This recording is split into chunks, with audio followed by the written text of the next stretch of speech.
style. A magnificent strike into the crowd. India lift the World Cup after 28 years. जो team अभी हाल ही में world cup जीत कर आ रही हो और जिस टीम ने 2008 के बाद कोई टेस्ट सीरीज ना हारी हो, वही टीम अगले 4 साल में 7 टेस्ट सीरीज हार जाए तो आपको कैसा लगेगा? और यही हुआ उस इंडियन टीम के साथ, जिसका वर्ल्ड कप जीतने के बाद एक ऐसा दौर शुरू हुआ जिसे हर इंडियन क्रिकेट फैन और खास करके टेस्ट क्रिकेट फैंस भूलना ही चाहेंगे। इंडियन टेस्ट इतिहास का एक ऐसा दौर जिसमें एक कैप्टन, एक महान प्लेयर और कई सारे प्लेयर्स को अपने करियर की कुर्बानी देनी पड़ी। इंडिया आजकल जैसे ऑस्ट्रेलिया और इंग्लैंड में जाकर टेस्ट सीरीज डोमिनेट करती है और हर टेस्ट मैच में फाइट करती है, इंडिया के लिए एक सपने जैसा था। जीतना तो दूर की बात थी, बल्कि इंडिया किसी भी टेस्ट मैच में फाइट भी ना कर पा रही हो ऐसा लग रहा था उस फेज में। इसलिए वो फेज बनकर रह गया इंडियन क्रिकेट हिस्ट्री का द डार्केस्ट फेज। 11 के वर्ल्ड कप से पहले ऐसा हाल इंडिया ऑस्ट्रेलिया 3 मैच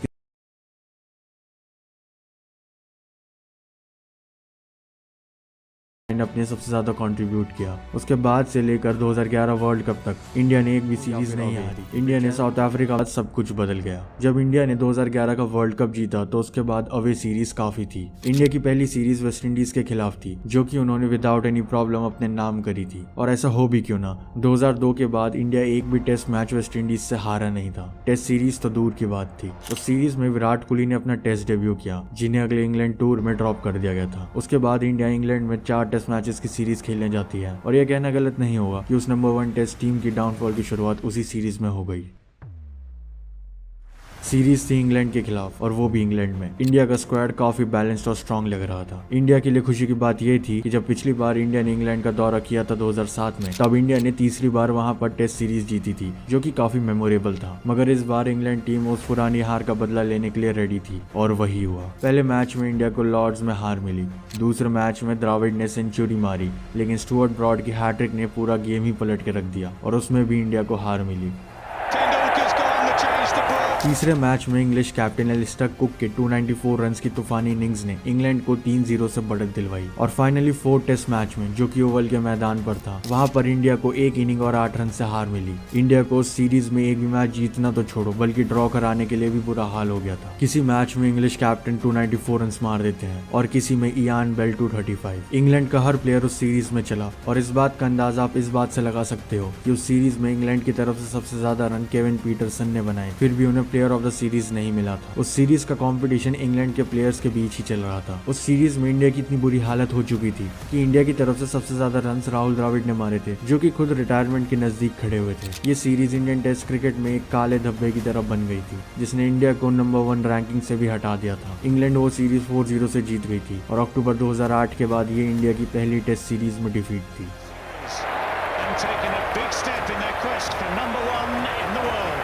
इंडिया उस इंग्लैंड के द्वारा व्हाइट वॉश से उभरा ही था, उतने में एक और बड़ा चैलेंज उनके सामने आके खड़ा हो गया था। वो चैलेंज और कोई नहीं बल्कि इनफेमस ऑस्ट्रेलियन टीम थी। और सबसे बड़ी चैलेंजिंग बात यह थी कि बॉर्डर गावस्कर ट्रॉफी में इंडिया को ऑस्ट्रेलिया का दौरा करना था, यानी कि एक और away tour. India SENA countries में जाकर टेस्ट में स्ट्रगल जरूर कर रही थी और पिछले इंग्लैंड सीरीज में ये साफ दिख गया था। पिछली 2 Border Gavaskar trophies India already जीत चुकी थी, इन 2008 एंड 2010। मगर फिर भी इंडियन टीम के अंदर उतना कॉन्फिडेंस नहीं था, क्योंकि उस टाइम तक ऑस्ट्रेलिया को उनके घर पर टेस्ट सीरीज में हराना एशियन टीम के लिए इम्पॉसिबल था। बस उम्मीद थी वो भी एक ड्रॉ सीरीज की, क्योंकि इंडियन फैंस को 0-4 से डिफीट साफ साफ दिखाई दे रही थी। हालांकि ऑस्ट्रेलिया उस समय पर एक ट्रांजिशन फेज से गुजर रही थी, जहां उनके star players Warne, McGrath, Symonds and Gilchrist retirement ले चुके थे।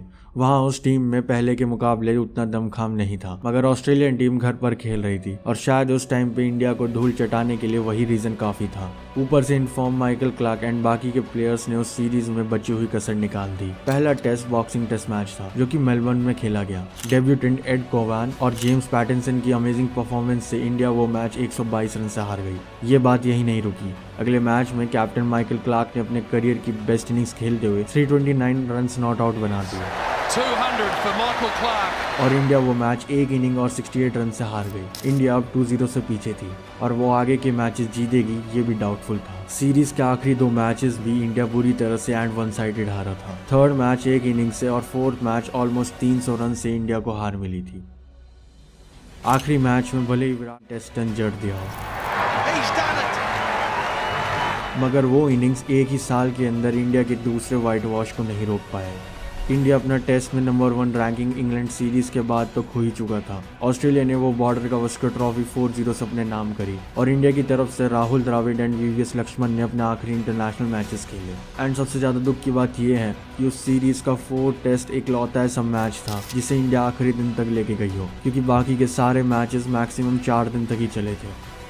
इंडिया अवे सीरीज में हद से ज्यादा स्ट्रगल करते हुए नजर आ रही थी, लेकिन इंडिया के पास एक पॉजिटिव बात ये थी कि इंडिया हमेशा की तरह घर पर एज यूजुअल इनविंसिबल थी। 2004 के बाद इंडिया एक भी होम सीरीज नहीं हारी थी और इसी बात को चैलेंज करने आ पहुंची थी उस टाइम की number 1 test team England. India भले ही अपनी लोएस्ट फॉर्म से गुजर रही हो, मगर वो टेस्ट सीरीज इंडिया में थी और एम एस धोनी की कैप्टनसी में सभी को यही लग रहा था ये टीम तो जीत ही जाएगी। बट उस इंग्लैंड टीम के कुछ और ही प्लान्स थे। पहला टेस्ट इंडिया ने अहमदाबाद में आराम से जीत लिया। चतेश्वर पुजारा के डबल सेंचुरी की वजह से इंग्लैंड को 9 विकेट से हार मिली। इंडिया ऑलरेडी 1-0 की लीड ले चुकी थी, मगर अगले 3 मैचेस में पासा पूरी तरह से पलट जाएगा ये किसी को भी नहीं पता था। दूसरा मैच वानखेड़े और तीसरा मैच कोलकाता में था। 2 ऐसे प्रेस्टिजियस ग्राउंड जिसने इंडिया के टेस्ट इतिहास में काफी सारे हिस्टोरिक मैचेस होस्ट किए हो, उन्हीं ग्राउंड्स पे इंडिया अब टेस्ट सीरीज हारने वाली थी। एलिस्टर कुक की कैप्टनसी में इंग्लैंड दूसरा मैच खेलने उतरती है और cook and Kevin Pietersen match का पूरा ही रुख बदल देते हैं। कुक और पीटरसन की सेंचुरीज ने इंडिया को पहले इनिंग में 90 रन की लीड दे दी और बचा हुआ काम जो कि विकेट्स लेने का था वो मॉन्टी पेनेसन ने 11 विकेट्स लेकर कर दिया। इंडिया वो मैच 10 विकेट से हार गया। इंग्लैंड के उन 3 प्लेयर्स के कंट्रीब्यूशन ने इंडिया को उन्हीं के घर में हरा दिया,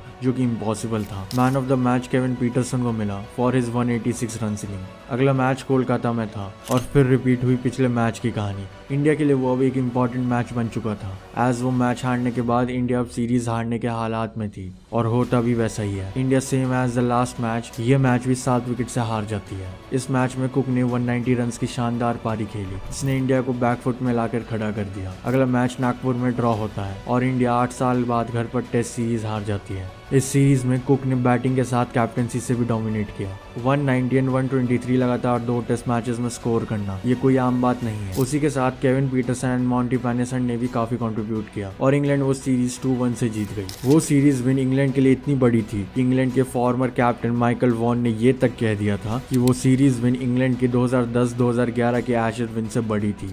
2010-11 की एशेज में ऑस्ट्रेलिया 24 साल बाद घर पर एशेज हार गई थी, जो इंग्लैंड की one of the greatest achievement बनी। 24 years of pain in Australia.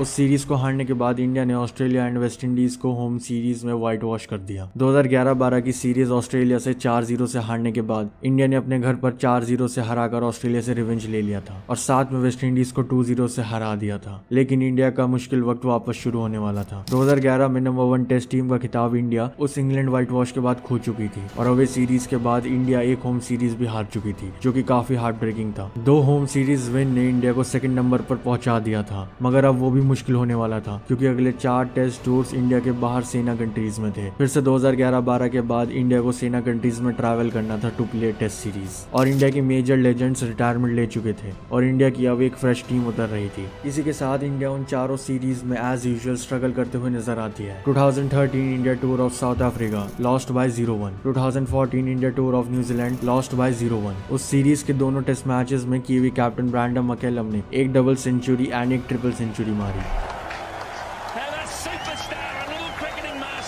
224 in first test and 303 in second. उस सीरीज में बैस को रोकना इम्पॉसिबल था और उसी कंट्रीब्यूशन के बदौलत न्यूजीलैंड ने 1-0 से इंडिया को हरा दिया था। 2014 India tour of England lost by 1-3। ये सीरीज इंडिया और विराट कोहली दोनों के लिए नाइटमेयर साबित हुई। विराट कोहली जो कि पहली बार इंग्लैंड का दौरा कर रहे थे, उन्होंने टीम एंड कंट्री को काफी डिसअपॉइंट किया। टीम के एक एक्सपीरियंस बैट्समैन होने के बावजूद वो सीरीज में एक भी 50 नहीं लगा पाए और 1-0 से आगे होने के बावजूद इंडिया 1-3 से वो सीरीज हार गई। हालांकि इंडिया ने लॉर्ड्स का टेस्ट मैच जरूर जीता था, जिसमें ईशांत शर्मा ने अपने करियर का बेस्ट स्पेल डाला था।